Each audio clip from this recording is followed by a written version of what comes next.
Halo sahabat didik, salam sehat dari saya. Kali ini kita akan bertemu dalam tayangan video yang membahas materi IPA SMP kurikulum 13 kelas 9 yang dimulai dari bab 1, sistem reproduksi pada manusia.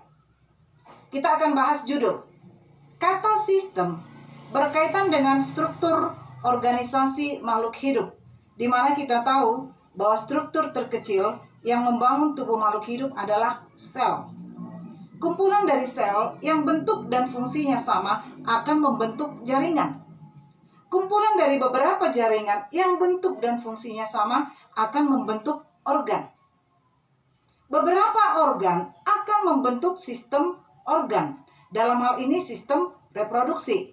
Sedangkan kata reproduksi berasal dari kata yang sederhana re, artinya kembali, produksi, artinya menghasilkan. Jadi kalau kita gabungkan sistem reproduksi berarti kumpulan dari beberapa organ-organ yang melakukan fungsinya untuk bereproduksi atau melakukan perkembangbiakan, menghasilkan keturunan demi kelestarian jenis daripada makhluk hidup tersebut. Dalam hal ini kita akan bahas mengenai manusia. Oke, kali ini kita akan bahas bab sesi pertama dari bab ini, di mana kita akan bagi 3 sesi. Sesi pertama membahas mengenai pembelahan sel. Pertanyaannya, kenapa sel harus membelah? Kita tahu bahwa pada awalnya manusia itu berasal dari satu sel, di mana sel ini akan membelah menjadi 2 sel. 2 sel akan membelah menjadi 4 sel. 4 sel akan membelah menjadi 8 sel. Demikian seterusnya. Nah, alasan kenapa sel itu membelah ada 3. Yang pertama, sel itu membelah untuk pertumbuhan. Kita tahu pertumbuhan adalah salah satu ciri-ciri dari makhluk hidup, di mana makhluk hidup itu akan bertumbuh, bertambah besar kalau jumlah selnya bertambah banyak, bertambah juga ukuran selnya. Nah, jadi dalam hal ini pembelahan sel bertujuan untuk pertumbuhan dari satu makhluk hidup. Yang kedua, pembelahan sel itu berkaitan dengan perbaikan jaringan. Kalau kita luka, itu berarti ada jaringan yang rusak. Ada jaringan rusak berarti ada sel-sel yang rusak di sana.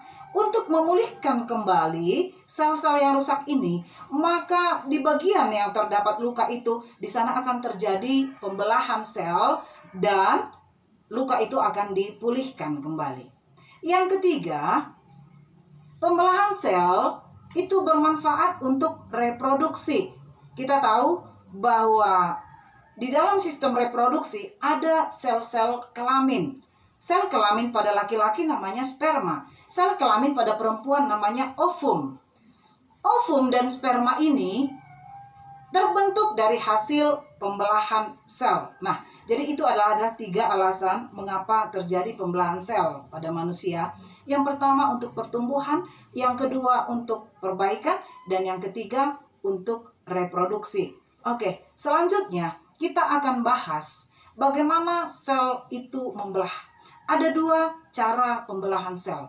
Yang pertama adalah pembelahan secara mitosis, dan yang kedua adalah pembelahan secara meiosis. Ya, sekarang kita bahas mengenai pembelahan mitosis.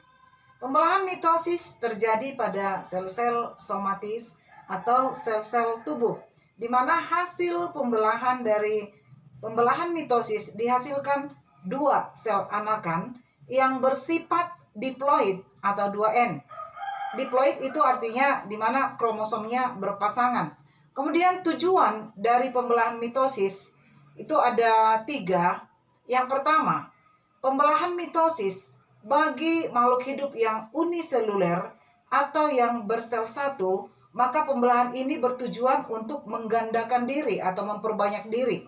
Contohnya bakteri. Bakteri itu 1 sel. Jadi ketika membelah menjadi 2, berarti ada 2 individu. Yang 2 membelah menjadi 4, berarti ada 4 individu, ya. Demikian. Kemudian yang kedua, untuk memperbaiki sel-sel yang rusak, dan yang ketiga adalah untuk pertumbuhan. Kemudian Fase-fase pembelahan pada mitosis ini ada 4 fase. Profase, metafase, anafase, dan telofase. Untuk lebih jelasnya, kita akan melihat pada tayangan gambar. Pada fase profase, kromosom sudah mengganda, kemudian memadat. Membran inti mulai rusak menjadi bagian-bagian yang lebih kecil yang disebut dengan fragmen. Sedangkan pada fase metafase, kromosom berjajar pada bidang pembelahan. Pada fase anafase, kromosom bergerak menuju kutub yang berlawanan. Pada akhir anafase, kedua kutub sel memiliki kromosom yang jumlahnya sama. Dan fase terakhir yaitu fase telofase, di mana membran inti mulai kembali bergabung dan terbentuklah dua sel anakan yang bersifat diploid. Ya, sekarang kita masuk kepada pembelahan meiosis, di mana pembelahan meiosis terjadi pada sel-sel gonad atau sel gamet. Dan hasil pembelahan secara meiosis dihasilkan 4 sel anakan yang bersifat haploid atau N.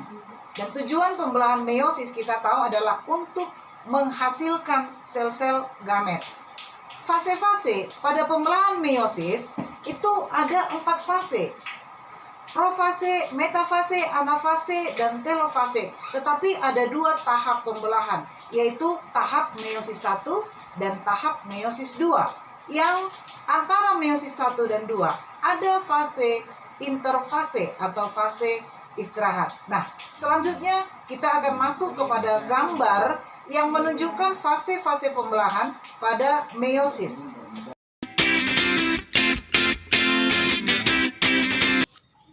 Kita mulai dari profase 1, di mana membran inti mulai rusak menjadi bagian-bagian kecil yang disebut fragmen. Kromosomnya sudah mengganda, kemudian memadat. Masuk ke metafase 1, kromosom berjajar pada bidang pembelahan. Kemudian anafase 1, kromosom bergerak menuju ke kutub-kutub yang berlawanan. Fase terakhir pada meiosis 1, fase telofase 1. Kromosom homolog memisah dan bergerak ke kutub-kutub yang berlawanan. Membran inti mulai terbentuk kembali. Terbentuknya 2 sel anakan yang sifatnya haploid. Antara meiosis 1 dan meiosis 2 itu ada fase interfase atau fase istirahat. Baru dilanjut kembali ke fase profase kedua. Nah, sekarang kita masuk ke profase kedua, di mana membran inti mulai rusak menjadi bagian-bagian yang kecil. Lanjut metafase 2, kromosomnya berjajar pada bidang pembelahan. Terus ke anafase kedua, di mana kromosom bergerak menuju ke kutub-kutub yang berlawanan. Fase terakhir, yaitu fase telofase kedua, di mana membran intinya terbentuk kembali, terbentuk 4 sel anakan yang bersifat haploid. Nah, sekarang kita pada akhir video ini, kita akan melihat di dalam tabel bagaimana perbedaan pembelahan mitosis dan pembelahan meiosis. Demikian tayangan kali ini pada video sesi pertama, pembelahan sel. Tunggu saya pada sesi berikutnya. Terima kasih.